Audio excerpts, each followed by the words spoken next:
La première fois que j'ai vu le nom de mon frère Émile imprimé sur un document légal, je n'ai pas pu respirer. Non pas que je ne m'attendais pas à de la paperasse. Après un décès, la paperasse se multiplie comme la poussière. Des formulaires, des avis. Des documents finaux qui n'ont jamais l'air définitifs. Mais c'était différent.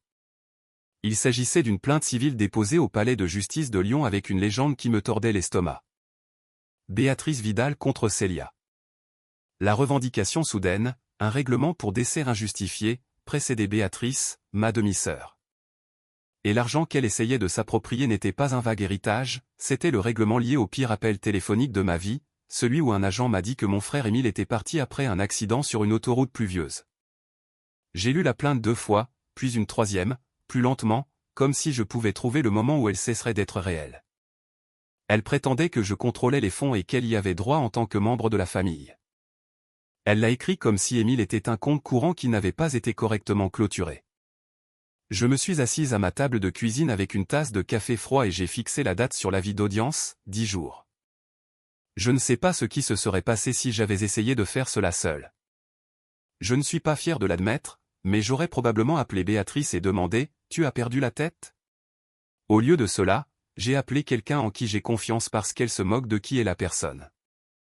Elle se soucie de ce qui est vrai. Elle s'appelle Noémie Leclerc, et c'est le genre d'avocate qui garde ses cheveux attachés avec une pince, sa voix calme, et ses questions assez acerbes pour couper à travers les mensonges sans élever le ton. Elle m'a rencontré le lendemain matin dans son bureau, a jeté un coup d'œil à la plainte et n'a même pas cligné des yeux. « D'accord, dit-elle, tournant une page. Et elle vise le tout. Elle n'est même pas sur le règlement, dis-je. Le règlement est. Noémie leva doucement la main. Ne l'explique pas comme si tu te défendais devant elle, dit-elle. Explique-le comme si nous construisions un dossier. Elle a pris un bloc-notes jaune. Qui sont les bénéficiaires statutaires, demanda-t-elle. J'ai dégluti. Moi et notre père. Émile n'était pas marié. Pas d'enfant. Noémie hocha la tête. Et Béatrice est la fille de ton père issue de son premier mariage. Oui. Et Émile n'a pas été adopté par sa mère, et elle n'a pas été adoptée par la tienne. Exact. Cela comptait, mais je détestais que cela compte parce que ça semblait froid, comme si la famille était un problème mathématique. Noémie tapota son stylo une fois. Alors elle n'est pas de la famille de la manière que la loi reconnaît pour le décès injustifié, dit-elle. Pas automatiquement. Mais elle a déposé plainte quand même, dis-je. La bouche de Noémie se serra dans quelque chose qui n'était pas un sourire. Les gens déposent toutes sortes de choses, dit-elle. Le tribunal ne récompense pas la confiance. Le tribunal récompense la preuve. J'ai fixé la plainte à nouveau. Elle dit qu'Émile lui a promis de l'argent, dis-je. Comme s'il était mort et lui avait laissé un pourboire. Noémie se pencha en arrière. Les promesses ne battent pas les statuts, dit-elle. Mais je veux savoir ce qu'elle est en train de faire vraiment. Qu'est-ce que tu veux dire? Les yeux de Noémie se tournèrent vers la dernière page. Elle a demandé un mandat, dit-elle. C'est la partie où cela cesse d'être une menace et commence à être un problème. J'ai senti ma peau se refroidir.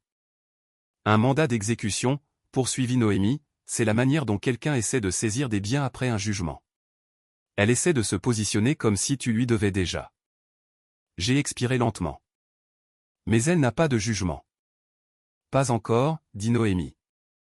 Et la façon dont elle l'a dit a fait bondir mon pouls, ce qui signifie que l'audience est importante. J'ai hoché la tête. Alors, qu'est-ce qu'on fait? Noémie me regarda, mesurant. Tu as quelque chose de Béatrice par écrit, demanda-t-elle. Des SMS, des courriels, n'importe quoi qui montre son intention. J'ai failli rire. Toute sa personnalité est par écrit, dis-je et j'ai sorti mon téléphone. J'avais une conversation datant de 3 semaines après la mort d'Émile. Je ne l'avais pas supprimée parce que je ne sais pas. Une partie de moi voulait une preuve que je ne l'avais pas imaginée. Noémie lut en silence. Béatrice, combien as-tu reçu? Béatrice, n'agis pas comme si tu étais la seule à faire ton deuil. Béatrice, nous sommes de la famille. Tu feras ce qui est juste. Noémie leva les yeux. c'est de la pression, dit-elle. Pas une réclamation légale. Puis ses yeux se plissèrent sur un message plus loin. Béatrice, si tu ne partages pas, je t'y obligerai. Noémie ne commenta pas. Elle n'en avait pas besoin. Elle a juste dit, envoie-le-moi. Je l'ai fait. Ensuite, Noémie a posé la question qui a changé la direction de tout. Célia, dit-elle, est-ce que Béatrice a déjà pris de l'argent lié à la mort d'Émile d'une autre manière? J'ai cligné des yeux. Quoi? Noémie a maintenu mon regard. GoFundMe, des dons, un événement de bienfaisance. N'importe quoi, dit-elle, parce que les gens qui se sentent légitimés font généralement une double plongée. Ils ne commencent pas par le tribunal, ils y terminent. Ma gorge se serra. Il y avait eu une collecte de fonds. Pas la mienne, pas même mon idée. L'église de Notre Père l'avait fait. Béatrice a couru partout cette semaine-là, agissant comme si elle était la porte-parole de la famille. Je me suis souvenu d'elle debout dans la salle de réception, prenant des photos, serrant les gens dans ses bras, ramassant des enveloppes comme si elle se présentait à une élection. J'ai dégluti. Elle s'est occupée de certains des dons, ai-je admis.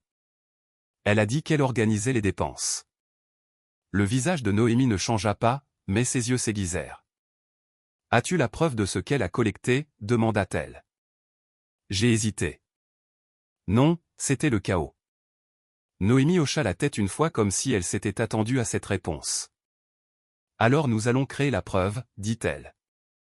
Elle se leva, se dirigea vers son imprimante et sortit un formulaire d'une seule page. Demande de comptabilité, dit-elle, me le glissant. Nous l'envoyons aujourd'hui. Si elle l'ignore, c'est un fait. Si elle ment, c'est un fait. Dans tous les cas, cela compte. J'ai fixé la page. C'est en train d'arriver pour de vrai, dis-je doucement. La voix de Noémie s'adoucit légèrement. Je sais, dit-elle. Et je suis désolé. Puis son ton redevint pratique. Maintenant, dit-elle, je veux une chose de ta part. Une chose qui est nette. Quoi? Un reçu, dit-elle. N'importe quel reçu lié aux dépenses d'Émile qui montre qui a payé quoi. J'ai froncé les sourcils. Pourquoi est-ce important? Noémie tapota la plainte avec son stylo. Parce que son histoire va être émotionnelle, dit-elle. Les yeux secs, les grandes déclarations, je suis de la famille, moi aussi. Les juges entendent cela toute la journée. Elle se pencha en avant. Mais un reçu, dit-elle, ne joue pas la comédie. Cette nuit-là, je suis rentré à la maison et j'ai ouvert le vieux dossier que j'évitais, celui avec les documents funéraires et les choses que je ne voulais plus revoir. J'ai trouvé la facture pour le service d'Émile. Et agrafé dessus? Une petite lettre vérité, une confirmation de paiement avec un nom dessus. Pas le mien, pas celui de papa. Celui de Béatrice. J'ai fixé jusqu'à ce que mes yeux brûlent parce que je me souvenais exactement de la façon dont elle avait agi ce jour-là, disant à tout le monde qu'elle ne pouvait rien se permettre, pleurant dans le coin, laissant papa couvrir la compte de la salle. Et pourtant, le reçu disait qu'elle avait payé quelque chose, ce qui signifiait soit qu'elle mentait à l'époque, soit qu'elle allait mentir maintenant. J'ai conduit jusqu'au bureau de Noémie avant le travail et j'ai glissé le reçu sur son bureau. Noémie l'a regardé une fois, puis m'a regardé. Bien, dit-elle. Bien, ai-je répété. Noémie hocha la tête. Parce que maintenant nous avons un levier, dit-elle. Et j'ai le sentiment que le juge est sur le point de poser une question très simple. Elle a glissé le reçu dans un dossier et l'a fermé. À demain au tribunal, dit-elle. La salle d'audience était plus petite que ce à quoi je m'attendais, pas de drame, pas d'éclairage de cinéma, juste du bois, du papier et une tension silencieuse. Béatrice était assise à la table de la plaignante dans un pull pâle comme si elle assistait à un brunch, et n'essayait pas de prendre le règlement de mon frère. Elle n'a pas pleuré. Elle n'a pas gigoté.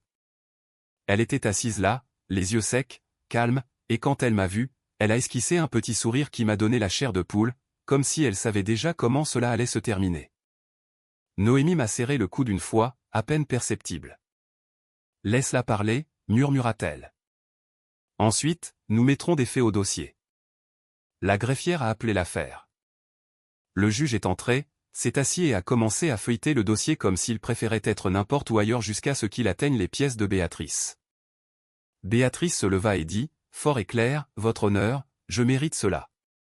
Je suis de la famille, moi aussi. Le juge n'a pas réagi. Il a regardé par-dessus ses lunettes. Mademoiselle Vidal, dit-il. Le sourire de Béatrice persista. Parce qu'il l'aurait voulu, dit-elle. Noémie n'a pas bronché. Elle s'est simplement levée, a glissé un seul papier vers l'avant et a dit, Votre Honneur, avant d'aller plus loin, nous aimerions que le tribunal lise une ligne des documents déposés. Le juge s'est arrêté. Ses yeux sont tombés sur la page, et pour la première fois depuis qu'il était entré dans la pièce, son expression a légèrement changé, comme s'il avait trouvé la partie qui importait. Le juge n'était pas pressé. Il prit la page. Noémie glissa en avant, la posa à plat sur le banc, et ajusta ses lunettes comme s'il décidait si ça allait être une matinée rapide ou longue. Béatrice resta debout à la table de la plaignante, les mains jointes, le visage calme, comme si elle attendait que quelqu'un lui remette un chèque et la remercie d'être de la famille. Le juge s'éclaircit la gorge. Selon l'ordonnance approuvant le règlement, dit-il, les yeux toujours baissés. Le tribunal constate que les bénéficiaires statutaires sont. Il s'arrêta juste assez longtemps pour que la salle se penche sans le vouloir. Et puis il lut la ligne à voix haute, mot pour mot, les seuls bénéficiaires sont Célia Fournier et David Fournier. C'était tout. Une ligne, sans théâtre, mais ça a frappé comme une porte qui claque. Le sourire de Béatrice se figea à mi-souffle. Pas une lente disparition, un arrêt instantané, comme si son visage avait oublié ce qu'il était censé faire ensuite. Elle cligna des yeux une fois. Puis elle ouvrit la bouche, et pour la première fois depuis le début, rien ne sortit immédiatement. Le juge leva finalement les yeux. Mademoiselle Vidal, dit-il. Vous n'êtes pas répertoriée. Béatrice se ressaisit rapidement. Elle le faisait toujours. Elle leva le menton, la voix soudain plus chaleureuse, plus blessée. Je suis sa sœur, moi aussi, dit-elle. J'ai grandi avec lui. L'expression du juge ne changea pas. Je ne remets pas en question vos sentiments, dit-il. Je remets en question votre réclamation. Il tapota la page à nouveau. Ceci est une ordonnance du tribunal, dit-il. Ce n'est pas une suggestion. Béatrice me lança un regard, rapide, vif. Puis revint au juge. Alors elle cache de l'argent, dit Béatrice, changeant de tactique comme si elle l'avait répété. Elle a tout contrôlé. Elle m'a exclu. Je mérite ma part. La voix de Noémie resta posée. Votre Honneur, dit-elle. Cette ordonnance contrôle la distribution. La plainte de la demanderesse cherche à saisir des fonds auxquels elle n'a aucun droit légal. Le juge leva la main pour calmer la salle. Mademoiselle Vidal, dit-il. Avez-vous lu l'ordonnance d'approbation du règlement avant de déposer cette plainte? Béatrice hésita, une petite pause qui répondit à la question mieux que n'importe quel mot. Je ne l'avais pas, dit-elle. Le juge hocha la tête une fois, comme pour dire, c'est bien ce que je pensais. Et pourtant, vous avez demandé à ce tribunal de saisir tout ce que la défenderesse possède, dit-il, feuilletant la demande d'inventaire de Béatrice. Voiture, économie et meubles. Les joues de Béatrice rougirent. C'est comme ça que fonctionne la saisie, dit-elle rapidement. Si quelqu'un ne veut pas payer, le juge la coupa doucement. La saisie fonctionne après un jugement sur une dette valide, dit-il. Pas après que quelqu'un dépose une plainte et espère que le document effraiera l'autre partie au point de lui faire écrire un chèque. Les yeux de Béatrice se plissèrent. Elle avait l'air de vouloir argumenter avec le juge, mais elle savait qu'il valait mieux ne pas le faire à voix haute. Alors, elle pivota à nouveau. Très bien, dit-elle. Alors, je veux un remboursement. Le sourcil du juge se souleva. La voix de Béatrice se stabilisa, essayant de paraître raisonnable. Les frais funéraires, dit-elle. J'ai payé. J'ai la preuve. Elle a pris le règlement et m'a laissé bloquer. Mon estomac se serra parce que c'était la partie qui semblait crédible pour les étrangers. Noémie ne cligna pas des yeux, et elle se leva simplement et dit, nous avons la preuve, votre honneur. Et elle glissa la facture des funérailles vers l'avant. Le juge regarda en bas, lut, puis leva les yeux. Cette facture montre un paiement effectué par mademoiselle Vidal, dit-il. Les épaules de Béatrice se relâchèrent comme si elle venait de retrouver un terrain solide. Oui, dit-elle, un peu trop rapidement. Exactement. Le juge se tourna vers Noémie. Et que contestez-vous, demanda-t-il. La réponse de Noémie fut simple. Le contexte, dit-elle. Et la comptabilité complète. Les yeux de Béatrice brillèrent. Quelle comptabilité, claqua-t-elle. Noémie n'éleva pas la voix. Elle n'en avait pas besoin. Votre honneur, dit-elle. Il y a eu une collecte de fonds communautaires pour les dépenses. Mademoiselle Vidal a géré les dons et a dit à la famille qu'elle organisait les coûts. Nous avons demandé une comptabilité de base. Le visage de Béatrice se crispa comme un élastique que l'on tire. C'est hors de propos, dit-elle. Le ton du juge changea, toujours calme, mais plus ferme. Cela devient pertinent lorsque quelqu'un demande de l'argent au tribunal et présente une preuve partielle, dit-il. Je n'aime pas qu'on me montre la moitié d'une histoire. Béatrice essaya à nouveau d'adoucir son visage, mais ça n'eut pas le même effet maintenant. J'ai fait tout ce que je pouvais, dit-elle. J'étais en deuil. Je n'ai pas tenu de tableur. Le juge se pencha en avant. Alors vous ne devriez pas déposer de plainte pour saisir des biens, dit-il. Si vous voulez un remboursement, vous apportez un dossier propre. Il s'arrêta, puis posa la question qui me serra la gorge. Mademoiselle Vidal. Avez-vous reçu des dons liés à ces dépenses? Béatrice cligna des yeux. Oui. Combien? Demanda le juge. Les yeux de Béatrice se tournèrent vers le plafond comme si elle pouvait y trouver un nombre écrit. Les gens ont donné, dit-elle. J'ai utilisé ce que j'ai pu. Le juge ne la laissa pas s'envoler. Ceci est un tribunal, dit-il. Pas un test de mémoire. Il se tourna vers Noémie. Avocate, dit-il. Avez-vous l'ordonnance de règlement certifiée? Noémie hocha la tête et la lui tendit. Estampillée, datée, officielle. Le juge la regarda, puis revint à Béatrice. Je rejette la réclamation de la demanderesse sur les fonds du règlement pour décès injustifiés, dit-il, clairement et définitivement. Vous n'êtes pas bénéficiaire en vertu de cette ordonnance. Le visage de Béatrice se raidit. Mais, commença-t-elle. Le juge continua sans lever les yeux. Si vous croyez qu'on vous doit un remboursement pour des dépenses spécifiques, vous pouvez déposer une réclamation dûment étayée limitée à cela, dit-il.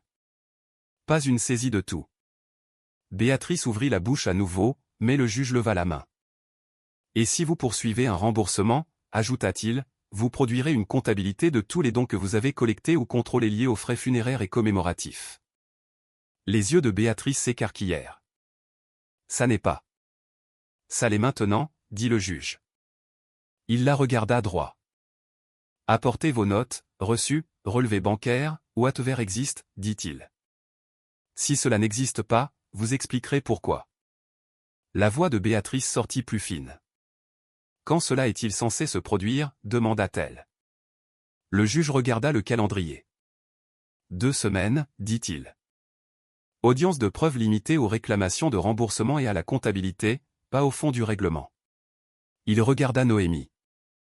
Et l'avocate, dit-il, déposez une ordonnance proposée aujourd'hui reflétant le rejet de la réclamation de règlement. Noémie hocha la tête. Oui, votre honneur. Le regard du juge revint à Béatrice. Encore une chose, dit-il, presque avec désinvolture. Vous avez déposé un inventaire cherchant à saisir des biens ménagers. Béatrice déglutit. La voix du juge resta posée. Si jamais vous déposez une demande d'exécution comme celle-là à nouveau sans jugement valide, dit-il, j'envisagerai des sanctions. Ce mot, sanction, atterrit comme de l'eau glacée. Béatrice força un sourire qui n'atteignait pas ses yeux. Je comprends, dit-elle, mais elle n'avait pas l'air de comprendre. Elle avait l'air d'avoir été bloquée devant une porte qu'elle s'attendait à franchir. À l'extérieur de la salle d'audience, le couloir semblait trop lumineux. Béatrice passa devant moi sans regarder directement mon visage, mais en passant, elle murmura assez bas pour piquer. Tu penses que tu as gagné? Noémie s'interposa entre nous sans en faire une scène. Continue de marcher, dit Noémie, calme comme un métronome. La mâchoire de Béatrice se crispa et elle disparut dans le couloir. J'ai expiré, tremblante, soulagée.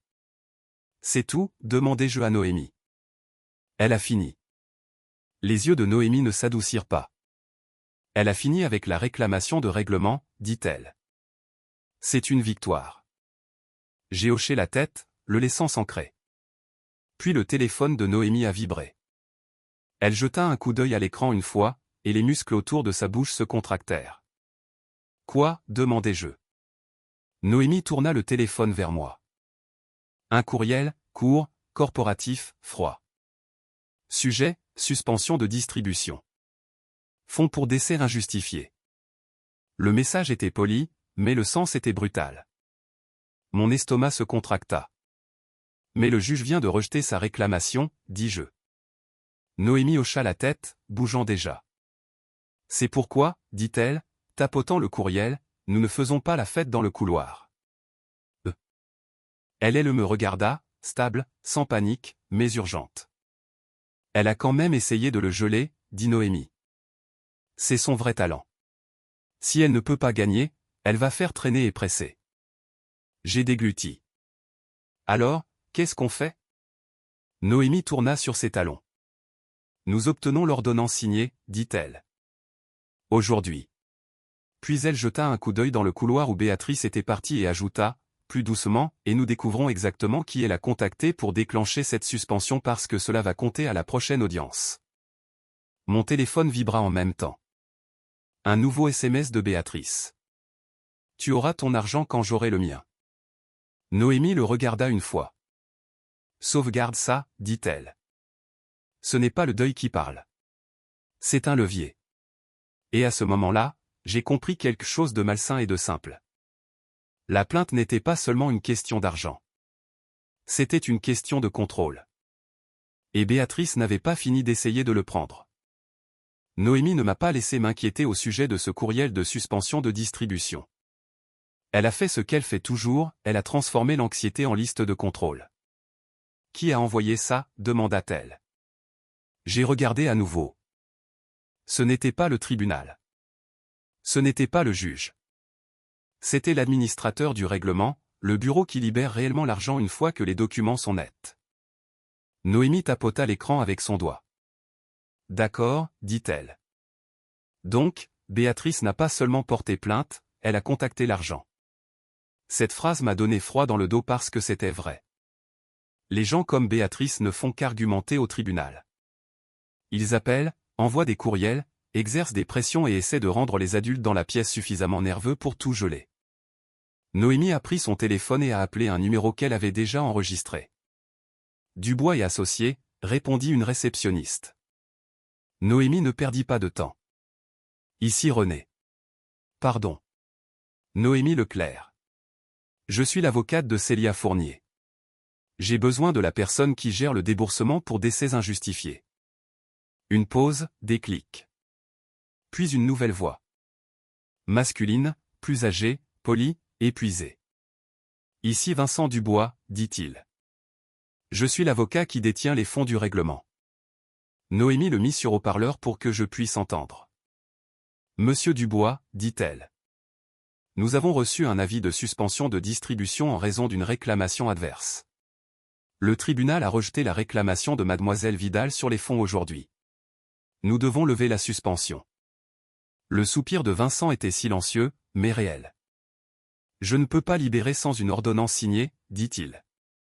Nous avons reçu un appel et une lettre de la plaignante prétendant qu'elle y avait droit. Lorsqu'il y a une réclamation adverse, nous gelons jusqu'à ce que la direction du tribunal soit par écrit. J'ai serré la mâchoire. Elle n'y a pas droit. Vincent n'a pas argumenté. Il avait l'air d'un homme qui avait vu 100 familles se déchirer pour un chèque. Je comprends, dit-il. Mais mon travail est de ne pas libérer les fonds lorsque quelqu'un menace d'un litige contre le détenteur. La voix de Noémie resta calme, mais elle s'aiguisa sur un mot. Lettre. Oui, dit Vincent. Elle a envoyé un courriel et a fait suivre d'une lettre formelle. Elle a utilisé des mots comme bénéficiaire et proches parents. Elle a exigé que nous arrêtions la distribution. Mon estomac se retourna. Noémie demanda. Pouvez-vous me l'envoyer? Je peux, dit Vincent, via un lien sécurisé. Faites-le, dit Noémie. Maintenant. Elle mit fin à l'appel et me regarda. Voici le problème, dit-elle clairement. Le juge a rejeté sa réclamation à voix haute, mais le bureau de l'argent a besoin d'encre, de tampons, de signatures, quelque chose qu'ils peuvent conserver dans leur dossier. J'ai hoché la tête. Alors, on y retourne. On y va maintenant, dit Noémie. Alors que nous étions de retour au palais de justice dans l'heure, Noémie a déposé une ordonnance proposée reflétant le rejet de la réclamation de règlement, langage net, pas de drame. Ensuite, elle l'a portée à la greffière et a demandé qu'elle soit acheminée immédiatement aux chambres. La greffière, une autre cette fois, regarda la date de l'audience et haussa un sourcil. Les gens ne bougent généralement pas si vite, dit-elle. Noémie ne sourit pas. Ils le font quand quelqu'un essaie de geler un règlement pour décès injustifié par dépit. Cela fit bouger la greffière. Nous avons attendu sur le banc dur à nouveau sous des lumières fluorescentes qui rendaient tout le monde l'air fatigué et légèrement hanté. Noémie était assise comme si elle attendait un bus. J'étais assise comme si j'attendais que ma vie cesse de vaciller. Son téléphone a vibré. Lien sécurisé de Vincent. Noémie l'ouvrit, lut pendant environ 6 secondes, puis tourna son écran vers moi. C'était la lettre de Béatrice. Tapée, formelle, confiante. Elle écrivait comme si la loi était de son côté, comme si la mort d'Émile avait créé un tas d'argent et qu'elle était la seule assez responsable pour le gérer. Puis j'ai vu la phrase qui m'a fait tordre l'estomac. Je suis la sœur survivante d'Émile Fournier et la bénéficiaire légitime de tous les fonds. Noémie n'avait pas besoin de commenter. Elle la laissa juste là, laide et audacieuse. C'est, dit-elle doucement, pourquoi la suspension est arrivée. J'ai dégluti. Elle a menti. Elle a délibérément exagéré, répondit Noémie. Parce qu'elle sait que si elle ne peut pas gagner au fond, elle peut gagner par le délai. L'assistante du tribunal sortit et appela le nom de Noémie. Pas dans une salle d'audience, mais dans un petit bureau à l'arrière. 1 minute plus tard, Noémie revint avec une seule feuille de papier. Signée, datée, estampillée, une ordonnance.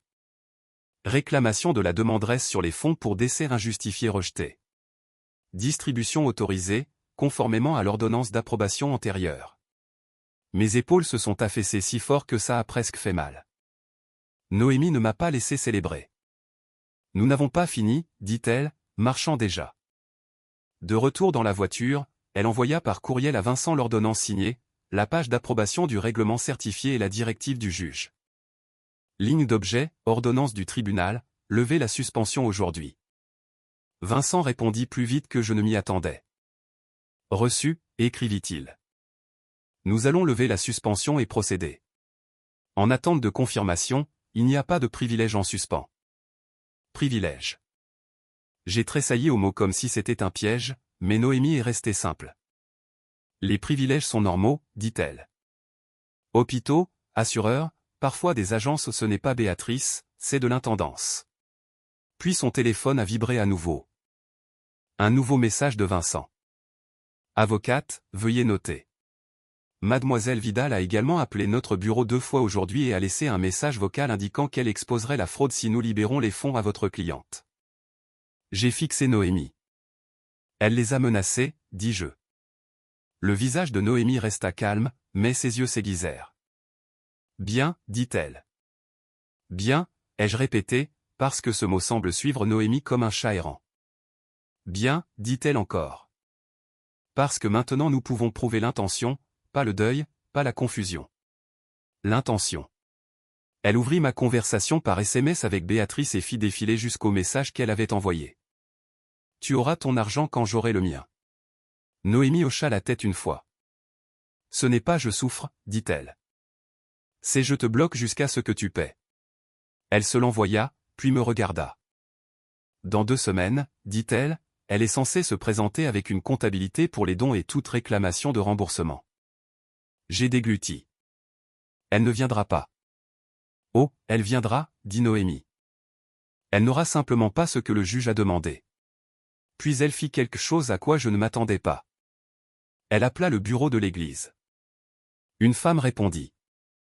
Voix douce, plus âgée, familière, le genre de personne qui signe des cartes de condoléances pour tout le monde. Ici Denise Grandet, dit-elle. administratrice de l'église. Noémie se présenta, puis posa une question simple et claire. Madame Grandet, qui a géré les dons commémoratifs après le service d'Émile? Denise hésita. Puis elle soupira comme si elle avait retenu cela. Béatrice a insisté, dit-elle. Le ton de Noémie resta doux mais direct. Est-ce que des dons sont allés sur un compte personnel, demanda-t-elle. Une autre pause. Puis Denise le dit, plus doucement. Je ne peux pas le dire avec certitude, mais elle a demandé aux gens d'utiliser son application de paiement pour la rapidité. Mon estomac se retourna. Noémie n'a pas halté. Elle n'a pas eu l'air choquée. Denise déglutit bruyamment. J'ai le dépliant, dit-elle. Et j'ai des captures d'écran. Les gens se sont plaints parce qu'ils n'ont jamais eu de reçu. Les yeux de Noémie rencontrèrent les miens. Voilà, la deuxième piste. La partie que Béatrice ne voulait pas sous la lumière d'un juge. Noémie mit fin à l'appel et se pencha en arrière, se permettant enfin d'expirer. Célia, dit-elle, ta demi-sœur n'a pas payé les frais funéraires par générosité. Elle a utilisé les funérailles pour collecter de l'argent et a ensuite essayé d'utiliser le règlement pour en prendre davantage. J'ai fixé. Et maintenant, demandai-je. La voix de Noémie resta calme, mais elle avait de l'acier en dessous. Maintenant, dit-elle, l'audience ne portera pas sur la famille. Elle portera sur les chiffres. Elle leva son téléphone avec le SMS de menace de Béatrice et la note de Vincent sur le message vocal. Et quand les gens essaient de contrôler un règlement pour décès injustifiés avec des menaces, ajouta-t-elle, les juges cessent d'être patients. Mon téléphone vibra. Un nouveau message vocal d'un numéro inconnu. Je le mis sur haut-parleur. La voix de Béatrice remplit la voiture, tendue et en colère. Dis à ton avocate d'arrêter. Si mon argent ne sort pas de ce règlement, je vais m'assurer que le tien non plus. Noémie n'a même pas cligné des yeux. Elle m'a juste regardé et a dit, parfait.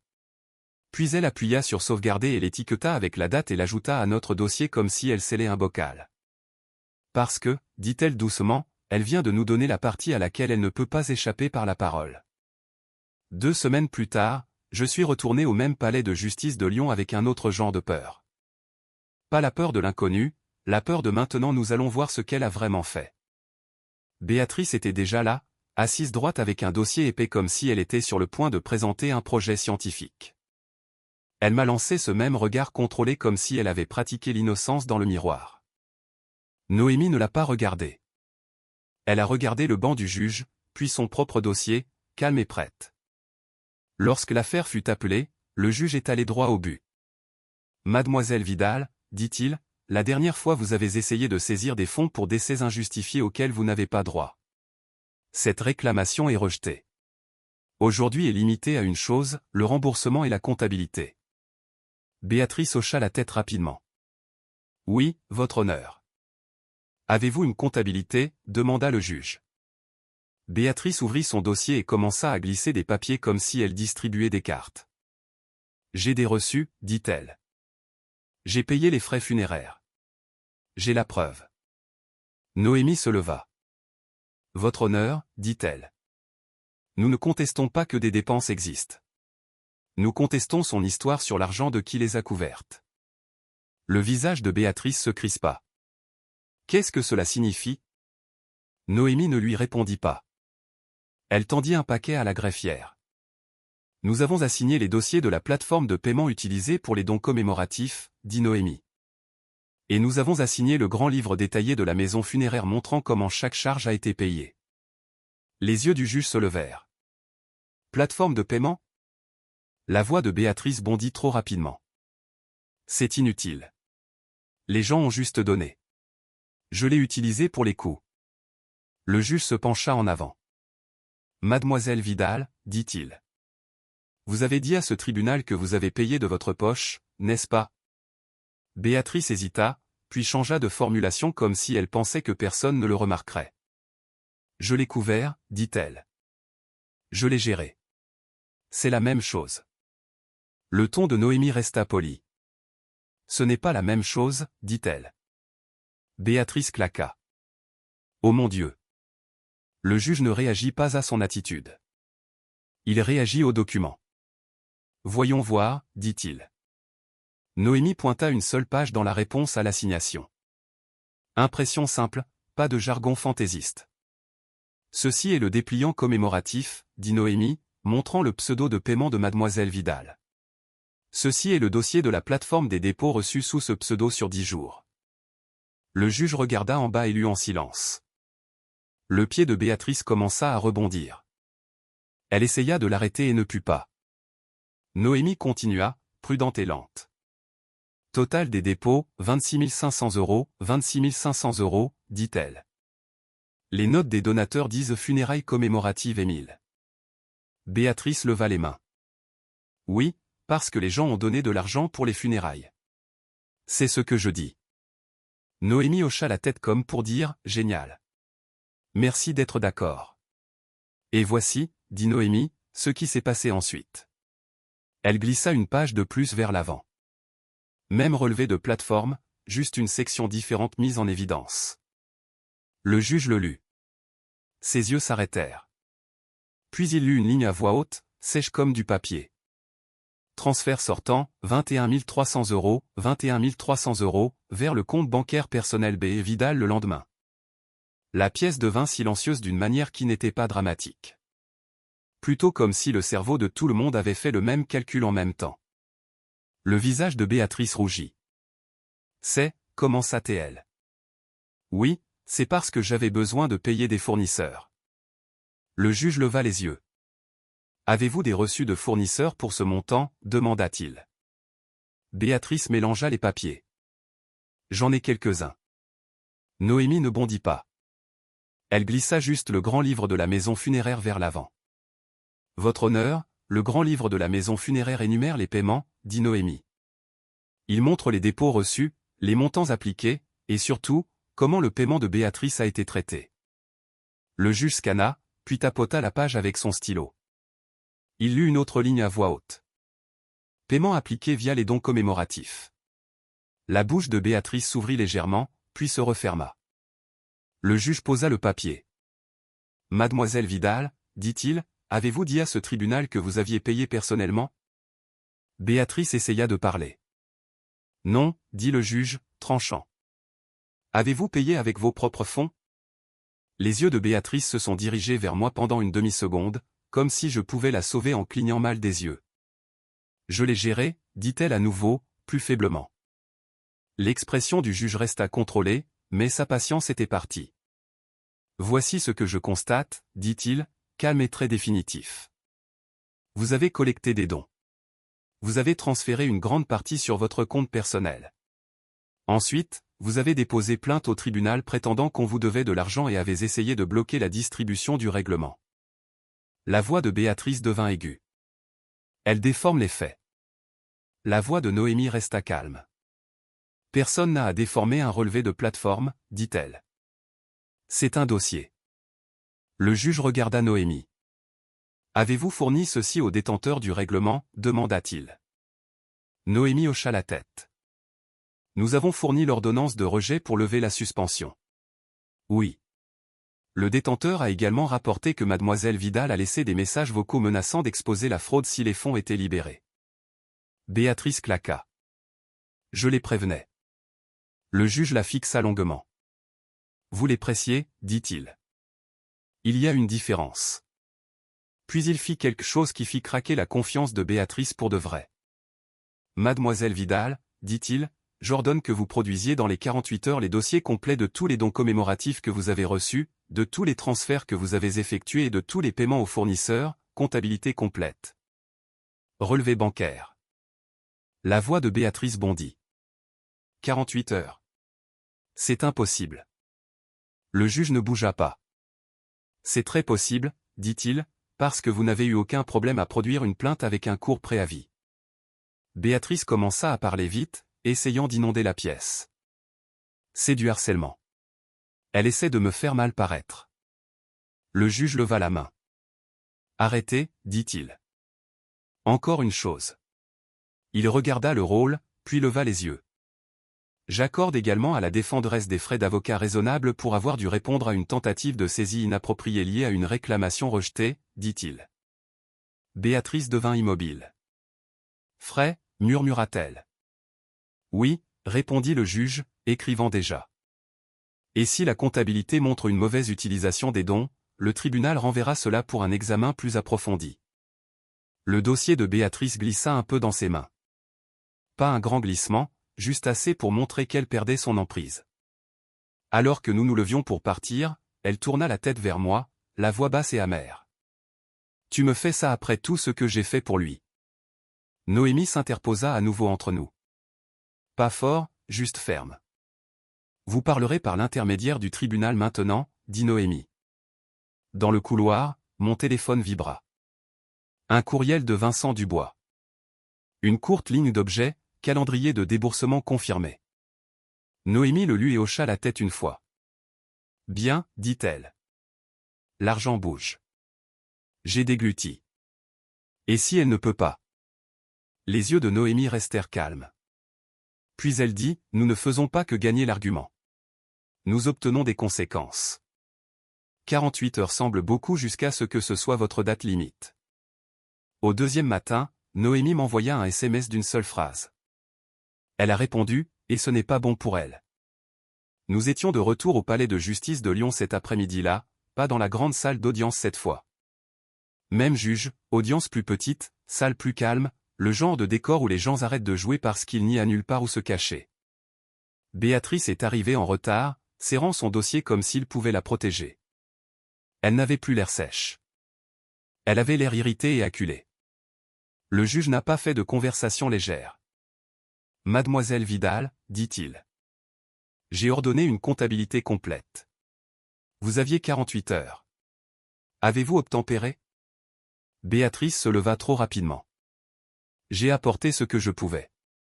Noémie n'interrompit pas. Elle attendit juste. Le juge tendit la main. Donnez-le à la greffière. Béatrice remit une pile, reçut, quelques captures d'écran, quelques pages bancaires qui semblaient sélectives. Le juge feuilleta, puis s'arrêta à une page et fronça les sourcils. Ce n'est pas un relevé complet, dit-il. C'est une capture d'écran recadrée. Le visage de Béatrice se crispa. Ça montre les paiements. Ça montre ce que vous voulez que ça montre, répondit le juge, plat. Noémie se leva. Votre honneur, dit-elle. Nous avons assigné son historique de dépôt de plateforme et les relevés bancaires du compte lié pour la plage de date. Nous avons également le dossier des menaces qu'elle a proférées aux détenteurs du règlement. Elle tendit un paquet, net, organisé, ennuyeux de la manière qui effraie les menteurs. Le juge lut en silence pendant un moment. Puis il regarda Béatrice. Mademoiselle Vidal, dit-il. Vous avez dit à ce tribunal que vous aviez payé de votre poche. Béatrice essaya de parler. Le juge continua. Le dossier de la plateforme montre des dons commémoratifs totalisant 26 500 €, 26 500 €. Le dossier bancaire montre 21 300 €, 21 300 €, transférés sur votre compte personnel le lendemain. Il tapota la page. Votre comptabilité n'explique pas où est allé cet argent. La voix de Béatrice devint aiguë. Je l'ai utilisé pour les dépenses. Le juge n'a pas argumenté. Il a demandé un nombre. Alors montrez-moi les paiements de fournisseurs correspondants, et il a dit, montrez-moi une trace. Béatrice commença à feuilleter son dossier comme si elle pouvait créer la vérité par le mélange. Certains fournisseurs étaient en espèces, dit-elle. La tête de Noémie s'inclina légèrement. Pas sarcastique. Juste, vraiment? Le juge fixa Béatrice longuement. Espèces, répéta-t-il. Pour des milliers d'euros. Les joues de Béatrice rougirent. C'était une urgence. Le juge posa les papiers doucement comme s'il ne voulait pas les déchirer. Voici ce que je constate, dit-il, calme et très définitif. Vous n'avez pas droit au fond du règlement pour décès injustifiés. Cette réclamation a été rejetée. Vous avez tenté de bloquer la distribution en proférant des menaces aux détenteurs, et votre réclamation de remboursement n'est pas étayée parce que les dossiers montrent que des dons de l'argent de la communauté ont été utilisés. La bouche de Béatrice s'ouvrit. Alors je n'obtiens rien. Vous obtenez ce que vous pouvez prouver, dit le juge.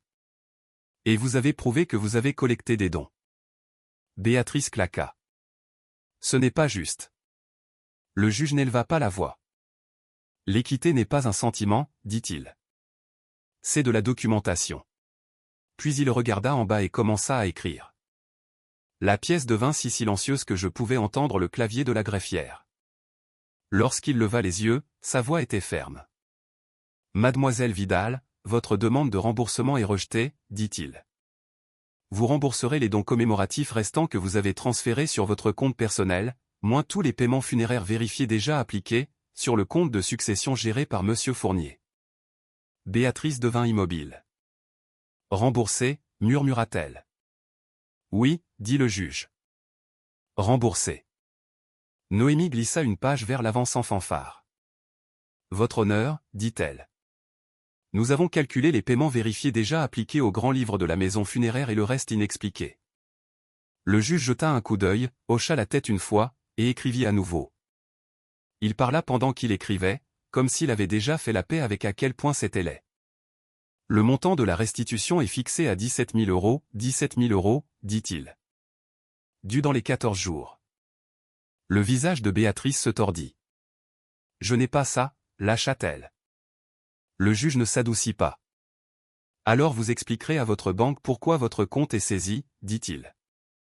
Ceci est une ordonnance civile. Elle sera appliquée. Les mains de Béatrice commencèrent à trembler. Le juge se tourna vers Noémie. Frais d'avocat, dit-il. Noémie tendit sa déclaration d'honoraires, entrée de temps, frais de dépôt, temps d'audience. Le juge lui hocha la tête une fois. Frais accordés, dit-il. 5 800 €, 5 800 €, à payer par la plaignante. Béatrice fit un bruit comme si elle avait été frappée. Le juge n'avait pas fini. Et parce que mademoiselle Vidal a tenté de saisir des biens ménagers liés à une réclamation qu'elle n'avait pas le droit légal de poursuivre, ajouta-t-il, j'impose également des sanctions pour dépôt de mauvaise foi. Il écrivit un autre chiffre. Sanction, 930 €, 930 €. Les yeux de Béatrice devinrent humides. Finalement. Pas de deuil, pas de remords. Juste le moment où les conséquences devinrent réelles. Puis le juge la regarda d'une manière qui n'était pas en colère, juste fatiguée.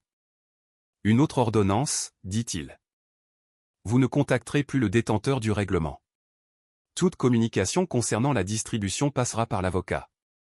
Si vous tentez d'interférer, ce tribunal envisagera d'autres sanctions. C'était la porte qui se fermait. Plus d'appels latéraux. Plus de gel d'argent par intimidation. Il signa tout juste là, laissant la feuille sur le banc. Grattement de stylo, tampon, greffière, prenant des copies. Noémie se pencha vers moi et murmura, c'est le papier qui change son comportement. Béatrice resta là une seconde comme si elle ne pouvait pas décider de supplier, d'argumenter ou de fuir. Elle choisit la rage. C'est parce qu'elle me déteste, claqua-t-elle, pointant du doigt comme si j'étais en procès. Le juge ne m'a même pas regardé. Non, dit-il. C'est parce que vous avez déposé des réclamations auxquelles vous n'aviez pas droit, géré les dons d'autres personnes sans dossier, et tenté de contrôler un règlement pour décès injustifié avec des menaces. Béatrice déglutit difficilement. Et pour la première fois dans tout ce désordre, elle n'avait pas de phrase claire à répondre. 3 jours plus tard, Vincent Dubois envoya par courriel à Noémie et à moi une seule phrase qui ressemblait à de l'oxygène. Suspension levée, déboursement programmé. Le dépôt arriva le lendemain matin.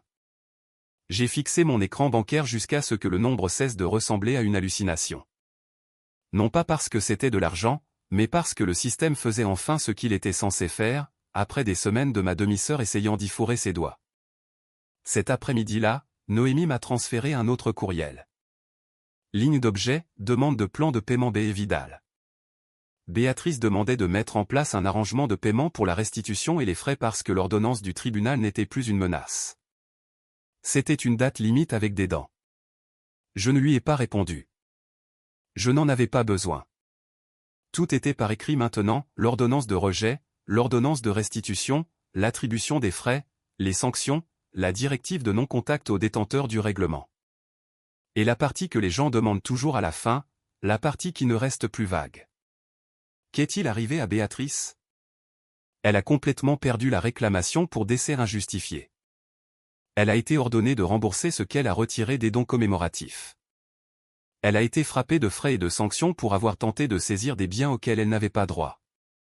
Et le tribunal a fermé sa capacité d'interférer avec l'argent à nouveau. Pas de discours, juste des conséquences. Cette nuit-là, je me suis assise dans ma voiture devant la maison de mon père avec une copie des ordonnances signées sur mes genoux. Je ne me sentais pas victorieuse. Je me sentais achevée. Parce que l'argent n'était pas le point. Le point était que la mort d'Émile n'avait pas le droit de devenir son activité secondaire, et maintenant elle ne le pouvait pas.